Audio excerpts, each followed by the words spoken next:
Pode ser. Era A para gente eu tem ter feito isso, mas tudo bem, se foi antes e já É, encaminhou. é que Michael tinha me cobrado porque ele precisava disso É, mas hoje ele e tem que ontem. cobrar do orientador, não é Essas coisas oficiais têm que ser feitas por quem é o responsável.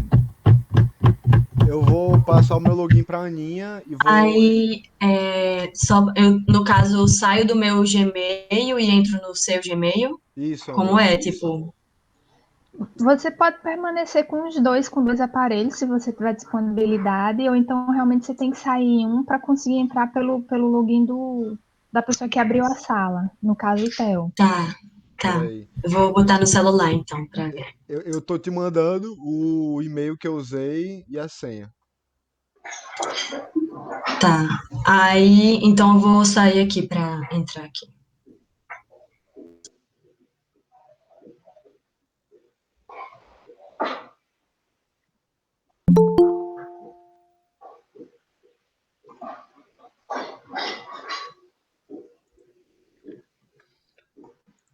Vamos sair aqui. Como é que eu saio só eu? Hum? Pera aí. Acho que é Como aqui. que? Pera aí. Não, Theo, É, você não sai não, Theo. eu não saio não, Não, mas vão como. ficar dois logins com a sua conta. Você fica aparecendo duas Ah, vezes. entendi. Não saia não. Ó, Tá, Michel tá. chegou. Olá, Michael. Bom dia.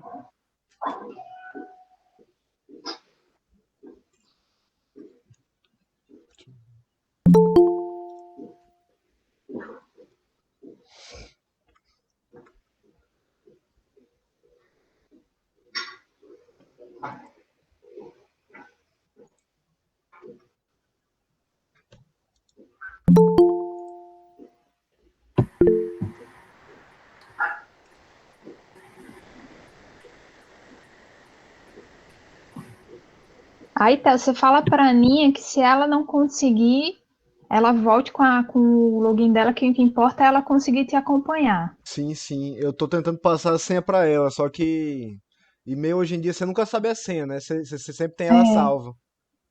Então aborte isso, porque já está chegando muito próximo do horário, e o que importa é as coisas irem bem. Eu acho que quem teve a disponibilidade de chegar a tempo, chegou e aí há de ser suficiente. Isso.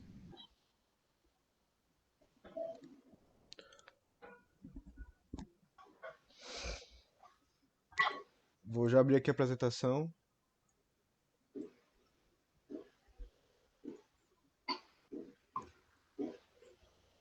Fala para a Aninha ir voltando. Tô mandando mensagem aqui. Michael, está nos ouvindo? Sim, estou ouvindo vocês. Obrigado. Obrigado pela presença. Eu vou tentar começar bem na hora. Falta aí 2 minutos, vou dar 2 minutos para todo mundo se organizando aí. Ok. O Theo terá 30 minutos e eu ia pedir para a banca se resumir ao máximo 20 minutos cada um, ok? Para a gente ser bem eficiente na defesa e não passar do horário, tá bom? Porque eu tenho outra defesa em seguida.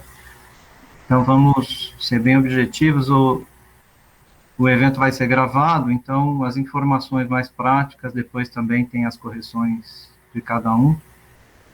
Então é realmente tocar nos pontos que são cruciais e tentar reduzir o máximo aí para 20 minutos cada um. Eu geralmente vou falar pouco, então vocês podem aí aumentar um pouquinho, passar do tempo. A Fátima vem? Ela já Não, chegou? acho que não. Ela tem outra Não, reunião hoje. ela tá no expediente hoje. Foi com ela, falou que não poderia vir.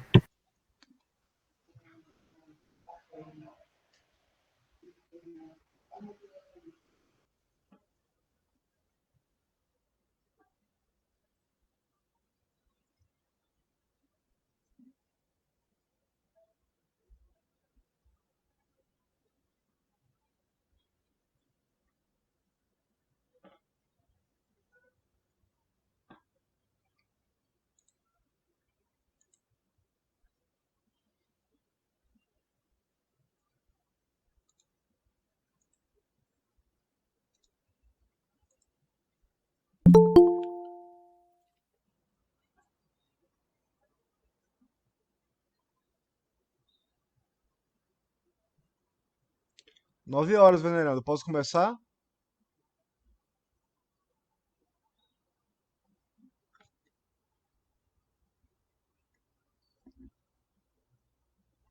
Não, só um minuto. Tá. Vai preparando a tela, Theo, talvez. Já tá Que aqui. eu não enxergo. Para mim tá como se a projeção tivesse sido encerrada. Sério? Juro. Tava até agora há pouco, mas se encerrou. Os demais estão vendo a apresentação? Não, Não, acho que você tirou. Eu tirei mesmo. Foi mal. Sim, agora foi. pode projetar, Theo, isso aí, que eu vou fazer a apresentação inicial. E vai gravar ou não? Já tá gravando já. Já faz 3 minutos que tá Então vamos lá. gravando. Então vamos começar. Bom dia, gostaria de agradecer a presença de vocês todos e especialmente a presença da banca examinadora do trabalho de conclusão de curso do Teodoro Meirelles da Mota Fernandes, no Departamento de Geologia, e que é formado então pela Lívia Rafaeli, de quem eu tenho muito apreço e que gostaria muito de agradecer pela disponibilidade de tempo e pela presença, e gostaria também de agradecer ao professor Michael Souto pela presença e pela disposição também em acolher o convite para essa banca, professor do Departamento de Geologia. A Lívia é doutoranda no programa de... Lívia, eu não lembro todo o programa, mas é o Prodema, e tenho a honra, então, de recebê-los, e gostaria, então, de estabelecer algumas regras. O Theo fará uma apresentação do seu trabalho de conclusão de curso, que tem o título Dinâmica da linha de praia em curto prazo, entre Barra de Macharanguape e Ponta Gorda, no litoral oriental do Rio Grande do Norte. Ele terá 30 minutos, e em seguida nós vamos passar a arguição, que será estruturado em São Michael, e convidar a Lívia para ser a primeira na arguição, e em seguida eu passo a palavra ao Michael e faço os encerramentos ao final desse momento, e pedir então aos meus colegas objetividade, uma vez que nós temos pouco para essa situação. Já passo a palavra para o Theo. Theo, você tem 30 minutos para fazer a sua apresentação. Agradeço e pode estar começando, a palavra é sua. Obrigado, venerando. Bem, o meu trabalho intitulado Dinâmica da linha de praia em curto prazo entre Barra de Macharanguape e Ponta Gorda, no litoral oriental do Rio Grande do Norte. Vou começar com o sumário. O trabalho foi dividido em introdução, caracterização da área de estudo, procedimentos metodológicos, resultados de discussões e considerações finais. Vamos para a introdução. Bem, a zona costeira é um espaço em constante transformação, resultado da interação de processos naturais, relacionados com a escala de tempo e sob diferentes formas de ocupação e desenvolvimento de ações antrópicas. O ambiente costeiro é sensível e apresenta em sua configuração diversos ecossistemas que se alternam entre mangues, praias, dunas, estuários, entre outros. Num contexto em que a erosão costeira é considerada inevitável, a compreensão do comportamento da linha de praia e dos elementos contribuintes para a intensificação da erosão costeira é de grande importância. Nós estamos no litoral oriental do Rio Grande do Norte. Ele é limitado a sul pela praia de Sagi, no município de Baía Formosa, e a norte pelo Cabo do Calcanhar, no município de Touros. Esse litoral ele é marcado pelas sucessivas praias em Zeta e pela expressiva presença de falésias. Bem, as praias de Barra de Macharanguape e Cabo de São Roque são intensamente afetadas pela dinâmica costeira, e nas últimas décadas os moradores desses locais tentaram lutar contra a natureza e fizeram construções a fim de barrar a ação das ondas e da maré. O mapeamento da linha de praia, com avanço tecnológico e tendo em vista a importância socioeconômica e ambiental da zona litorânea, vários estudos começaram a ser realizados buscando o equilíbrio da expansão populacional, das atividades econômicas e da preservação do meio ambiente. Várias ferramentas passaram então a se aperfeiçoar com o avanço tecnológico de novas metodologias, tornando-se mais eficazes e eficientes ao longo do tempo. Uma dessas é o Google Earth Engine, que é um software em nuvem que oferece uma biblioteca consolidada de dados globais e a vantagem da computação dos dados em nuvem. Isso é, ele não demanda processamento nem armazenamento em máquina. Nesse contexto, uma outra tecnologia, uma outra ferramenta que a United States Geological Survey desenvolveu, a USGS, é o Digital Shoreline Analysis System, DSAS, ferramenta gratuita que pode ser utilizada no ArcGIS. Em paralelo ao DSAS, que analisa a evolução da linha de praia ao longo do tempo, é importante que também seja avaliada a morfologia da linha de praia numa resolução adequada, em alta resolução. E para isso nós utilizamos o VANT, caracterização da área de estudo. Bem, a minha área de estudo se localiza no extremo sul do município de Maxaranguape. Esse município de Maxaranguape ele está a 50 quilômetros a norte de Natal. E a minha área de estudo compreende um trecho de 8 quilômetros. Dentro desse trecho, eu destaquei algumas localidades que são importantes para facilitar a minha explicação ao longo do trabalho. A primeira é a foz do rio Maxaranguape, está na extremidade sul do município. Um pouco a norte, você tem a Árvore do Amor. Após isso, você vai ter o Cabo de São Roque. E no final da minha área, na porção norte da minha área, você vai ter a Ponta Gorda. Aspectos climáticos. Bem, na minha área, o clima é tropical de verão seco. Eu tenho uma precipitação anual média de 1.500 milímetros, baixa nebulosidade, forte insolação, alta umidade relativa, temperaturas médias na casa dos 25,5 graus Celsius, amplitude média de maré de Cisija em torno de 2,2 metros. Eu vou ter corrente predominante SE e leste, sudeste e leste. Contudo, eu vou ter alguns promontórios na minha costa que vão difratar essas correntes, como os Beach Rocks e o promontório do Cabo de São Roque, fora os Beach Rocks que eu arrodeio.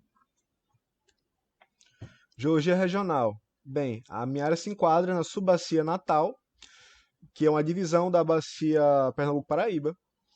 A subbacia Natal ela se limita a norte pelo Alto de Touros, a sul pela falha do Cacerengo. Ela apresenta um fraturamento com direção leste-oeste, o que controla 90% dos rios da região, como o Rio Potengi e o Rio Maxaranguape. E essa subbacia ela é formada predominantemente pela formação barreiras e por sedimentos quaternários. Esse daqui é um mapa, 1 para 100 mil da minha área de estudo. Nós vamos adensar ele, um mapa 1 para 35 mil, onde eu vou explicar essas unidades aqui. Eu vou ter formação barreiras, depósitos fluvios lacustrinos, depósitos aluvionais de canal, depósitos litorâneos vegetados, depósitos litorâneos não vegetados, depósitos litorâneos praiais e beach rocks. Formação barreiras. Bem, a formação barreiras é composta por conglomerados de areniscos ferruginosos, com cores variadas, de vermelho, laranja, marrom, porções roxas, amareladas, esbranquiçadas, creme, geralmente possuem uma matriz argilosa, tem abundantes concreções ferruginosas, idades entre 17 e 22 milhões de anos, e foram depositados em um sistema fluvial entrelaçado associado a leques aluviais, com influência de marés na posição mais distal do sistema, ou ainda fluvial meandrante a estuarino. Bem, nessa figura aqui, vocês conseguem ver as estratificações da rocha, assim como vocês conseguem ver o fraturamento regional, leste-oeste. É um padrão, ele se mantém aqui. Já aqui,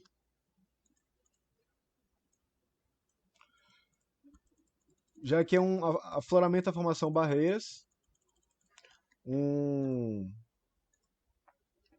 uma falésia, onde vocês podem ver as descontinuidades laterais. Primeiro eu começo com uma porção mais fina, um arenito fino, passo para um conglomerado, volto para um arenito fino. E aqui em cima eu vou ter algumas concreções ferruginosas, que é bem comum na minha área. Bem, depósitos fluvio-lacustrinos, depósitos aluvionais de canal, depósitos eólicos litorâneos não vegetados. Os depósitos fluvio-lacustrinos são compostos por sedimentos finos, escuros, contendo matéria orgânica vegetal, decomposta e bioclasto de espécies, ocasionalmente areias grossas. Eles são as lagoas, seja elas efêmeras ou perenes. Contrário, né? Seja elas perenes ou efêmeras. Os depósitos aluvionais de canal, eles correspondem às areias quartzosas com granulação na fração areia fina a muito grossa, estão presentes nas margens dos canais fluviais. Eles são os leitos dos rios. Eles estão aqui destacados em rosa. Estou passando o cursor neles. E nós temos os depósitos eólicos litorâneos não vegetados. Esses depósitos correspondem a areias quartzosas bem selecionadas, com grãos arredondados, de coloração branca avermelhada, quando os grãos estão adsorvidos por óxido de ferro. São depósitos arenosos de origem eólica, variáveis em forma e tamanho e apresentando diâmetros predominantemente nas classes areia média a fina. Eles estão aqui destacados, ó, em vermelho. Esses 4 corpos aqui. Aqui é uma figura onde eu consigo ver um afloramento da formação Barreiras e o depósito eólico litorâneo não vegetado. E aqui seria um exemplo do vegetado. Aqui também. Depósitos eólicos litorâneos vegetados. Bem, eles são análogos aos não vegetados, contudo, eles foram sobrepujados pela vegetação. Ou seja, a vegetação os encobriu, os fixou. Então, eles podem ser chamados muitas vezes de paleodunas, já que eles eram uma duna móvel que se fixou, se tornou uma duna fixa. Aqui está um exemplo de uma duna fixa. Aqui um afloramento da formação Barreiras. Aqui, em verde, uma falésia da formação Barreiras com as concreções ferruginosas. E lá ao fundo eu tenho um promontório que é um beach rock perto do Cabo de São Roque. Depósitos litorâneos praiais. São coberturas quartzosas, com granulação variando de lama a cascalho fino. Predominantemente são nas frações areia, média a fina. São constituídos predominantemente por quartzo, podendo ter ainda minerais pesados, micas, seixos de limonita, fragmentos de rocha, organismos diversos. Desenvolvem-se em ambientes altamente dinâmicos e, por isso, sofrem retrabalhamento constante por processos marinhos, eólicos e fluviais. Aqui vocês podem ver um pós-praia. Eu tenho em vermelho destacado a linha que separa a face de praia do pós-praia. Isso aqui tudo são depósitos litorâneos praiais, seja face de praia, pós-praia ou antepraia. Agora vamos para os beach rocks ou arenitos praiais. O termo beach rock é atribuído aos sedimentos praiais litificados por cimentos de carbonato de cálcio em zona de intermaré. Eles são relacionados aos depósitos de intermaré inferior, a inframaré e depósito de inframaré superior. Eles aqui no estado eles são datados de 4.300 a 7.400 anos. Aqui vocês podem ver mais um exemplo de beach rocks. Esse afloramento aqui fica próximo à Árvore do Amor. Aqui eu tenho uma falésia da formação Barreiras, também com concreções ferruginosas. E aqui eu tenho um corpo de depósitos eólicos litorâneos vegetados. Vamos para a geomorfologia da linha de praia. Bem, da costa fora para dentro. Primeiro eu vou ter a costa fora, que é a parte onde acontecem as ondas na praia, já na parte submersa. Eu vou ter a antepraia, que é a parte entre onde começa a arrebentação e a menor baixa-mar maré de Cisígia. Eu vou ter a face de praia, que fica entre a maior pré-mar da maré de Cisígia e a menor baixa-mar da maré de Cisígia. Essa é a chamada face de praia, geralmente íngreme. E eu vou ter o pós-praia. O pós-praia é uma parte geralmente plana, que fica permanentemente seca, a não ser em eventos de exceção. E ele vai terminar em alguma descontinuidade. Seja uma duna frontal, seja uma falésia, seja vegetação. Ele vai ter alguma mudança abrupta no relevo e na sua constituição. Aí vai ser uma duna, uma falésia, uma vegetação. Uma casa também pode acontecer. Aqui eu tenho a face de praia. Melhor, aqui eu tenho a face de praia. Aqui eu tenho o pós-praia. E aqui eu tenho uma interrupção da praia. Aqui, no caso, eu vou ter muros de arrimo. E aqui eu tenho pequenas dunas frontais. É interessante comentar que na minha área de estudo, o único local que eu tenho pós-praia é exatamente próximo à foz do rio Maxaranguape. Todo o restante eu não vou apresentar pós-praia. Ou eu tenho casas construídas em cima do pós-praia, ou da face de praia, ou então vou ter dunas frontais e falésias. Aqui um outro exemplo na área, onde eu tenho a linha que termina a face de praia, eu tenho a linha de praia, e assim que eu termino a linha de praia, eu tenho as dunas frontais. E aqui eu tenho um obstáculo antrópico. Eu tenho blocos de concreto que foram construídos aqui, foram colocados aqui. Dunas frontais. Bem, as dunas frontais são cristas dunares paralelas à costa, formadas no topo da praia pela deposição de sedimentos eólicos na vegetação. São estruturas não migratórias que se desenvolvem em resposta a interações aerodinâmicas entre vegetação, transporte de areia e processos costeiros locais. O sistema praia-duna frontal está relacionado à energia das ondas, sedimentologia, orientação do vento predominante em relação à linha de praia e ao potencial de deriva do vento, ou seja, as flutuações da direção do vento. Aqui eu tenho a duna frontal destacada em branco, onde ela sobrepujou muros que foram construídos aqui. Tem uma casa aqui atrás, a duna frontal avançou em cima dos muros. E eu queria destacar aqui em preto, eu tenho a linha de praia. Vocês podem observar que a linha de praia, ela termina na base da duna frontal. Isso é muito comum na minha área de estudo. Aqui eu vou ter mais uma duna frontal, vou ter a face de praia, eu tenho uma linha de praia aqui marcante, que termina na base da duna frontal, e na face de praia eu tenho alguns afloramentos da formação barreiras, aqui ó, destacado em vermelho. Isso aqui é uma duna frontal que foi desgastada, ela acabou sendo erodida pela ação da maré e nos propiciou observar isso aqui. Isso aqui são estratificações da duna de praia, em vermelho, vocês podem ver, e em azul claro eu fiz uma linha, ó, que é exatamente a descontinuidade erosional aqui, ó, entre duna frontal e face de praia ou pós-praia. Não é possível distinguir aqui. Eu acredito que seja face de praia pelo local que nós estamos. Falésias. Bem, as falésias, junto à linha de praia, representam uma queda abrupta do relevo, demonstrando a ação erosiva sobre a superfície dos tabuleiros costeiros. Elas são representações geomorfológicas da formação barreiras, e nós temos dois tipos de falésias. Nós temos as falésias vivas e nós temos as falésias mortas.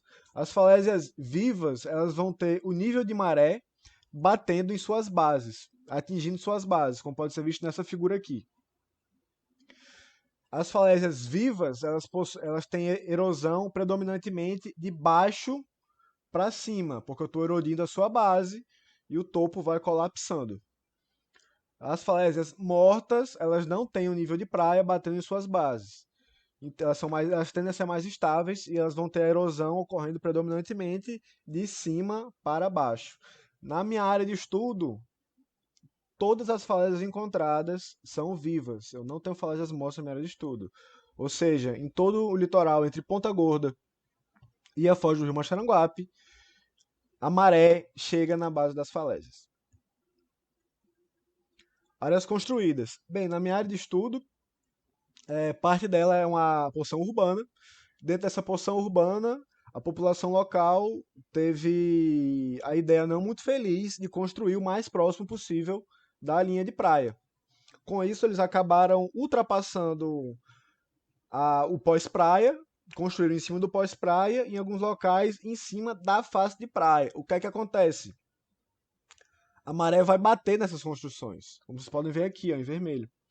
Com isso, eles acabaram construindo muros de arrimo, blocos de concreto reforçado, existem muros e cercas comuns e várias casas feitas nessa porção. Mais ao fundo, vocês podem ver o pós-praia, aqui em verde. Tudo isso aqui deveria ser pós-praia, só que acabou sendo construído em cima, causando uma fragilidade associada. E mais ao fundo vocês podem ver também os depósitos eólicos vegetados. Aqui os muros de arrimo, aqui os muros de arrimo também, e aqui as casas que foram demolidas devido ao local onde foram construídos e a ação das ondas e da maré, que não tem nada a ver com isso. Procedimentos metodológicos. Bem, primeiro eu tive que definir um alvo do meu estudo, que foi exatamente essa porção da praia entre a foz do rio Maxaranguape e a Ponta Gorda. Depois disso, eu fiz um levantamento bibliográfico prévio para entender um pouco melhor a minha área, para entender um pouco melhor o que é que eu ia fazer. Aí depois disso eu pensei, bem, eu vou fazer um trabalho voltado ao sensoramento remoto, então eu vou focar em resoluções diferentes. Eu dividi meu trabalho em duas partes, uma parte que focava na resolução espectral e temporal. Para isso eu utilizei imagem de satélite Landsat 8, sensor OLE, onde eu fiz um processamento digital de imagens através do Google Earth Engine e depois o geoprocessamento através do ArcGIS utilizando a ferramenta DSAS. Depois disso, que eu tinha uma ideia geral da minha área, eu fiz um estudo voltado à minha resolução espacial, utilizei Vant, tive que escolher o meu GSD, o meu Ground Sample Distance. Depois disso, fiz meu planejamento de campo, fiz meu planejamento e executei meus voos, adquiri pontos de GNSS, tratei esses pontos, fiz o processamento das minhas fotos. Com esses dois produtos gerados, eu pude fazer a descrição e análise dos meus dados. Aplicação do Google Earth Engine. Bem, para aplicar o Google Earth Engine, primeiro eu precisei de imagem satélite, fiz o PDI, fiz a parametrização de atributos, selecionei minhas imagens, com as imagens selecionadas fiz a correção radiométrica, apliquei índices baseados em razões de banda. Obtive minhas imagens processadas, fiz o geoprocessamento com a extração manual de linhas de praia através do ArcGIS, análise da evolução das linhas de praia através do DSAS, agrupei e classifiquei meus dados e obtive a evolução da linha de praia. Com relação ao Google Earth Engine especificamente, a parametrização consistiu em definir um percentual mínimo, o percentual máximo de nuvens que eu gostaria nas minhas imagens, definir o intervalo da altura da maré máximo que eu gostaria, então eu estipulei um intervalo de altura de maré e só peguei imagens que tivessem aquele intervalo de altura de maré no horário que eu estava, que as imagens foram adquiridas naquelas imagens. Resolução temporal, eu precisava fazer um levantamento ao longo de 8 anos, então eu precisava uma imagem por ano. A minha resolução temporal foi anual durante 8 anos. Para isso eu precisava de imagem de satélite, que tivesse disponível desde 2013. Então o Landsat 8 foi ideal. Resolução espectral, eu precisava de um produto que tivesse que tivessem as bandas correspondentes para eu conseguir fazer um índice baseado em razões de bandas robusto para poder separar a interface água-continente. Daqui a pouco eu vou explicar melhor para vocês isso. Esse aqui é o meu satélite, é o meu Landsat 8, sensor OLE. Essa aqui são a minha resolução espectral, são as bandas que ele tem. Ele possui 11 bandas, das quais eu testei 5. Ele possui uma resolução temporal de 16 dias, ou seja, ele revisita a mesma área a cada 16 dias. Depois disso, eu fui atrás da data da coleta e do horário de coleta. Peguei imagens ao longo de 8 anos, num intervalo de meses meio que fixo, entre agosto e abril, e procurei imagens que tivessem altura de maré pouco variável, entre 1,05 e 1,51 metros. Bem, agora vamos para a aplicação direta do Google Earth Engine. Essa aqui é a cara do Google Earth Engine. Ele vai ter um espaço para script, onde eu vou escrever meus códigos em JavaScript. Ele vai ter um banco de dados de códigos pré-existentes. E ele vai ter uma barra de tarefas onde ele vai me dizer o que é que eu estou gerando, onde é que eu vou baixar isso e se ocorreu algum erro no meu script. Bem, primeiro eu tive que fazer minha parametrização. Minha parametrização consistiu em cortar a minha área de estudo, aplicar um filtro, cortar a minha área de estudo através desse código, aplicar um filtro, primeiro eu tive que baixar minha série de dados Landsat, ele baixou todas as imagens Landsat 8. Depois disso eu fiz um corte dessas imagens. Depois que eu fiz esse corte, eu fiz uma seleção por metadado, escolhendo todas as imagens com o meu corte que tivessem menos de 5% de cobertura de nuvem na minha área. Depois disso, eu fiz um filtro por data para escolher aquelas datas que eu havia falado. Depois disso, fui atrás da altura das marés. Quando eu escolhia uma imagem, eu aplicava essa equação aqui para definir minhas bandas que eu vou visualizar, o ganho aplicado a elas e o intervalo de valores. Depois que eu fiz isso, depois que eu selecionei uma dada imagem, eu vou usar esse código aqui, onde ele é basicamente o mesmo, sendo que eu vou ter a nomenclatura da imagem. Eu escolhi uma imagem, fiz o meu corte, escolhi uma imagem, fiz o meu corte, vou fazer uma correção radiométrica, porque essas imagens apresentam erros, eu tenho que fazer essa correção. Fiz minha correção radiométrica, apliquei o meu índice. Eu utilizei 3 índices para comparação: NDVI, CAMI e MNDWI. Esses são 3 índices de razão de bandas, que eles possuem o mesmo objetivo, que seria diferenciar água de terra. No meu caso, eu queria diferenciar água salgada de área costeira.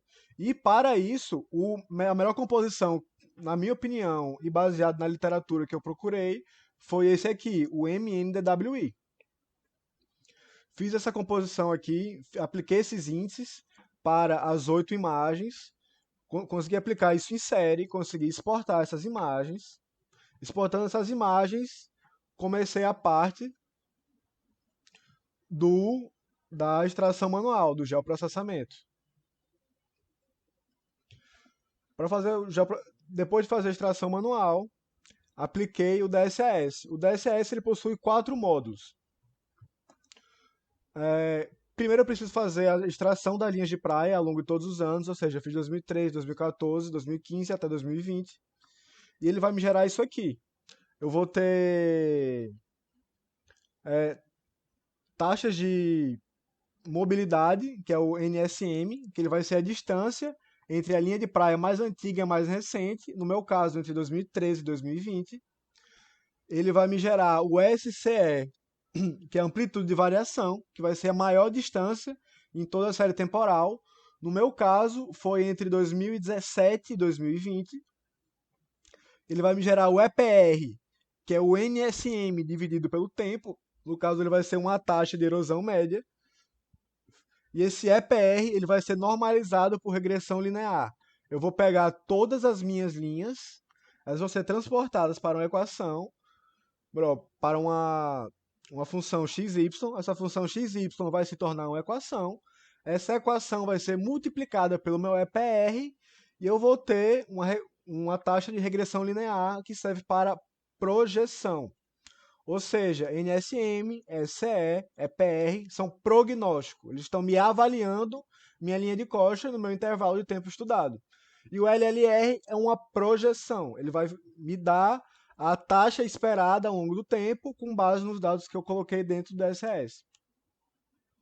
Agrupei os dados, onde LRR e EPR eles foram divididos em erosão alta, erosão, estabilidade, acreção e acreção alta. SCE, que é uma taxa de amplitude de variação. Ela foi dividida em muito baixa, baixa, moderada, alta e muito alta.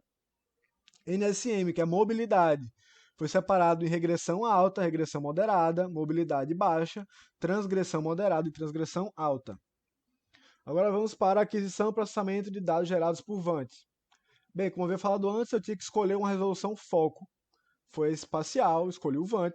Depois de escolher o VANT, eu tive que escolher o meu GSD, depois disso, planejamento de campo, execução do levantamento de campo, tratamento dos dados de GNSS e processamento de fotos. Seleção de GSD. GSD é Ground Sample Distance. Ele vai ser formado por essas variáveis: altura de voo sobre distância focal, vezes o pixel da minha câmera utilizada. A distância focal e o pixel eles não se alteram, tendo em vista que eu estou utilizando o mesmo drone para comparar isso. A altura de voo é diretamente proporcional ao GSD. Quanto mais baixo o meu voo, menor o meu GSD e maior minha resolução espacial. Contudo, eu vou estar diminuindo a minha área mapeada. E eu vou estar aumentando o meu número de dados gerado. Ou seja, para eu ter um GSD maior, eu vou demorar menor, no caso, para ter uma resolução melhor, eu vou demorar mais tempo em campo e mais tempo em processamento. Para isso, eu tive que escolher uma altura ideal. No meu caso, foram 120 metros. Planejamento de campo. Pensar o campo, olhar a minha área, ver os pontos, definir meus planos de voo, definir sobreposições, definir azimuths, pensar onde é que eu vou espalhar os meus targets, os meus pontos de GNSS, definir quais vão ser GCPs, quais vão ser CPs. Vou explicar isso um pouco melhor. Bem, elaboração e execução dos planos de voo. Primeiro eu tenho que definir minhas áreas mapeadas. Vocês podem ver aqui, isso aqui é um software Drone Deploy, que é o software usado para elaboração e execução dos planos de voo. Vou definir a quantidade de planos de voo. Todos esses planos de voo eles têm que ter as mesmas sobreposições frontais e laterais, onde eu defino aqui. Vão ter que ter o mesmo azimuth de voo, a mesma direção de voo, para se encaixar melhor na hora do alinhamento.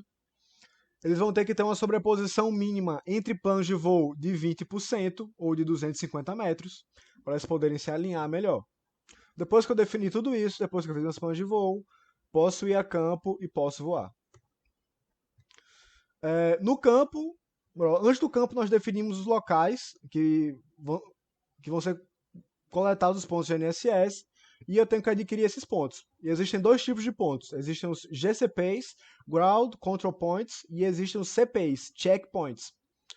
Os GCPs, eles são pontos de controle, onde eles vão me gerar uma correção. Eu vou ter o meu modelo relativo do drone e eu vou pegar esse modelo e fixar no plano geoidal. É como se cada GCP fosse uma âncora que vai trazer o modelo do drone para a realidade. E os CPs são os pontos de checagem, eles vão me gerar o RMS, que é o erro quadrático médio, para me averiguar o quão bom o meu modelo gerado é. Processamento de dados GNSS. Bem, eu vou adquirir os pontos em campo, como vocês podem ver aqui, adquiro eles em campo, coloco eles no computador, envio pela internet para o servidor IBGE PPP, esse servidor vai corrigir os meus pontos, eu baixo eles, depois de eu baixar eles, eu vou tratá-los, porque eu estou corrigindo minha base, eu vou pegar minha base, vou corrigir os meus rovers, depois disso eu posso utilizá-los no processamento de imagem de drone. Agora vamos para ele. Bem, eu utilizei o software Pix4D, modalidade 3D Maps. Primeiro eu faço o processamento de fotos. Eu vou importar as minhas fotos no programa. Depois eu vou alinhar essas fotos, como vocês podem ver aqui. As fotos que estão em verde estão alinhadas, as fotos que estão em vermelho não foram alinhadas. Depois eu vou inserir os meus pontos de GNSS após correção. Os meus pontos de GNSS estão aqui em verde. Eu vou importá-los através de um TXT. Vou encontrá-los nas imagens. Vou dizer para o meu software onde eles estão. Estão aqui. Vocês podem ver. Eu utilizei 12 pontos GNSS, 11 GCPs e 1 CP. Vocês podem ver aqui. Estão aqui os pontos de correção, aqui o ponto de checagem. O ponto de checagem vai me gerar um erro. Eu tenho esse erro em X, em Y e em Z. Eu tenho esse RMS aqui para o modelo geral. Vocês podem ver que é diferente esses dois erros. Depois disso, eu vou gerar minha nuvem esparsa. Eu utilizei esses parâmetros aqui para gerar minha nuvem esparsa. Eu vou classificar essa nuvem esparsa, definindo o que é solo, definindo o que é terreno do que é superfície, para eu poder gerar o meu modelo digital de superfície e o modelo digital de terreno. Depois que eu classifiquei, eu vou processar essa nuvem esparsa numa nuvem densa, gerando ortomosaico, modelo digital de superfície, modelo digital de elevação, de terreno. Teodoro, você já passou os 30 minutos. Gostaria que você se acelerasse. Ok. Resultados de discussões. Aplicação dos modos do DSS. Bem, eu havia vetorizado as linhas de costa entre 2013 e 2020, vocês podem ver aqui. Uma coisa interessante é que de 2013 até 2017 eu estava tendo uma forte acreção. Minha linha de praia ela estava progradando em direção ao mar. Ela estava avançando em direção ao mar. 18, 19 e 20 eu tive uma grande regressão, eu tive uma erosão forte, onde essa linha aqui é de 2018 e a linha preta é de 2020. Vocês podem ver que tem uma grande diferença aqui, ó. Aplicação dos modos da SAS, assim que ele é aplicado, o EPR, o LRR, o SE e o NSM. Agora vamos falar especificamente do EPR e do LRR. Vocês podem ver que eles estão diferentes. O EPR, ele me gerou um somatório entre 2013 e 2020 negativo, ou seja, entre 2013 e 2020 eu tive erosão na minha linha de costa, com erosão média de 1,68 metros. Predominantemente eu vou ter erosão alta e erosão, que são essas porções em laranja e vermelho, e eu vou ter baixa acreção e acreção alta, que são essas porções em azul. Já o LRR, como ele utiliza uma regressão linear, ele vai me gerar minha progressão. Ou seja, por mais que entre 2013 e 2020 eu tenha erosão, o comportamento que eu estava tendo na minha linha de praia entre 2013, 2018, 17 e 18, ele está me gerando uma tendência de acreção. Então, minha projeção vai dar de acreção. Eu vou ter um somatório ao longo de 8 anos de expectativa de 299 metros, com a média de 0,56 metros. A porção de erosão alta e erosão não é muito alta, percentualmente falando não é muito alta, vocês podem ver que é só essas duas porções aqui. E já a acreção, eu vou ter acreção em praticamente toda a área, seguindo meu prognóstico. Agora vamos para o SE e o NSM. Bem, o meu SE, ele me gerou uma mobilidade muito abaixo, tendo em vista que eu não tive grandes variações entre 2003 e 2020. Eu não obtive grandes variações na linha de costa, já que foi uma análise de curto prazo. 8 anos não é muito. Mobilidade máxima, um percentual baixíssimo. São essas porções aqui roxas mais escuras. As roxas mais claras predominam.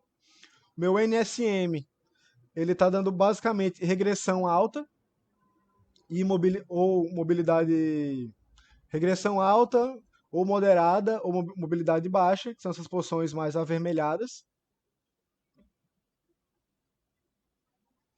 Uma coisa interessante, que vocês vão observar depois, que meu SE e meu NSM, eles possuem um controle morfológico, onde eu tenho mais falésias, eles vão tender a ser mais estáveis, então a mobilidade mais baixa, e onde eu tenho dunas frontais, eles vão tender a ser menos estáveis e ter uma mobilidade mais alta.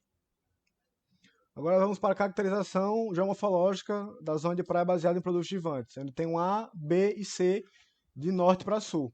Em linhas gerais, a porção norte ela é mais alta, eu vou ter uma altimetria maior do que a porção sul, e a porção norte ela vai tender a ser mais íngreme do que a porção sul. Para fazer essas análises, eu utilizei declividade, altimetria e o ortomosaico. Setor A. O setor A é esse setor entre o Cabo de São Roque e a Ponta Gorda. Basicamente, no final dessas falésias aqui, esse corpo de falésia aqui, que fica do setor A até a Ponta Gorda, ele cobre quase 2 quilômetros da minha área de estudo, possuindo alturas de até 42 metros. São falésias geralmente verticais, com inclinações próximas a 80 graus, 70 a 80 graus.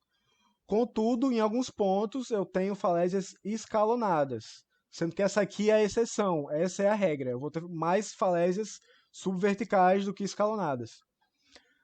Tendo falésia até aqui, tenho 2 km de falésia. Depois das falésias, vou ter dunas frontais, falésias e dunas frontais. Aqui eu vou ter minha duna frontal, vou ter uma falésia, duna frontal, falésia, e aqui eu vou ter duna frontal. Isso aqui é uma duna frontal. Na frente da minha linha de costa eu tenho beach rocks. Essa porção aqui é a porção intermediária de uma praia em zeta.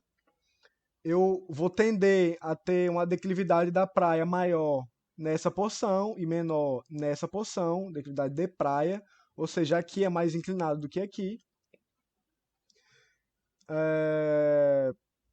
Essas dunas, elas em geral, elas são muito mais baixas e mais íngremes do que essa aqui. Essa duna aqui chega até quase 30 metros, essa aqui não passa de 2. Essa porção aqui ela tem uns 80 centímetros, 60 centímetros. Vamos para o setor B, que é a porção intermediária da minha área. Ela está centrada no Cabo de São Roque, onde eu vou ter a porção final de uma praia intermediária a sul e a porção inicial de uma praia em zeta a norte. Onde essa praia em zeta ela vai tender a ser mais plana. As praias em zeta elas vão tender a aumentar, melhor, a diminuir a declividade conforme eu vou chegando perto do promontório inicial. Ou seja, já é esperado isso. Essa porção é mais plana do que essa. Essa porção é mais plana do que o setor A, por exemplo. Ela é formada basicamente por dunas frontais, onde eu vou ter dunas frontais vegetadas por mata nativa e por mata não nativa. As por mata nativa, elas tendem a ser maiores em altura, e as por mata não nativa, elas vão tender a ser menores em altura, no caso aqui, vão tender a ser menores em altura, que eles são maiores em altura, e as por mata não nativa, elas vão tender a ser mais íngremes nessa porção distal. Isso na porção norte do setor B. Na porção sul do setor B, eu estou no final de uma praia intermediária. Essa porção aqui ela vai ser mais íngreme, eu vou estar aumentando a declividade também, de sul para norte. No Cabo de São Roque, eu vou ter uma espécie de coroa de beach rocks, esses promontórios aqui. Depois das dunas frontais, eu vou ter falésias. Mais uma vez, eu volto a ter falésias, dunas frontais, falésias, dunas frontais, falésias. Setor C. O setor C é o setor mais a sul da minha área. Ele é o setor urbanizado. Ele é o setor onde está o rio Maxaranguape. É o setor onde eu tenho o pós-praia. Aqui o pós-praia, aqui o pós-praia. Um pós-praia bem proeminente. Como de esperado, uma área muito plana. Em linhas gerais, o setor C é o setor mais plano da minha área de estudo. Também é o setor mais baixo, chegando a no máximo 5 metros nessa porção aqui. Nessa porção aqui, perdão. Chegando no máximo 5 metros nessa porção aqui. Declividades muito baixas, dificilmente passam os 4 graus de declividade. Eu vou ter diversas construções feitas aqui, como eu havia explicado antes. Elas foram feitas em cima da face de praia e do pós-praia. Por isso são alvos naturais do mar. O mar não se importa se você construiu em cima do pós-praia. Para ele aquilo ainda é pós-praia, para ele aquilo ainda é face de praia. Ou seja, a maré vai continuar batendo aqui. As casas que foram demolidas, muito comum ver isso nesse setor, no setor C. E na parte mais a norte do setor C, eu começo a ter dunas frontais. Essas dunas frontais, elas são intercaladas em casas, como vocês podem ver nessa porção vermelha, não dá para ver muito bem na imagem, mas o que está em vermelho aqui são casas que erodiram as dunas frontais, tiraram as dunas frontais e construíram entre elas. E eu também tenho casas que foram feitas em cima das dunas frontais. As duas formas de construção não são uma boa ideia, elas vão acabar sendo demolidas, vão acabar colapsando de alguma forma. Considerações finais. Bem, a aplicação do software PDI nuvem Google Earth Engine se mostrou extremamente eficiente com relação à agilidade de processamento, além de não necessitar de que eu tenha um processamento em minha máquina, nem que eu tenha um armazenamento muito grande em minha máquina. O emprego de imagens de Vant, obtidas por Vant, possibilita inúmeros estudos e contempla muitas variáveis no mesmo levantamento. Eu vou ter uma resolução muito boa a um baixo custo relativo e eu posso avaliar tanto a altimetria, tanto declividade, tanto o meu ortomosaico.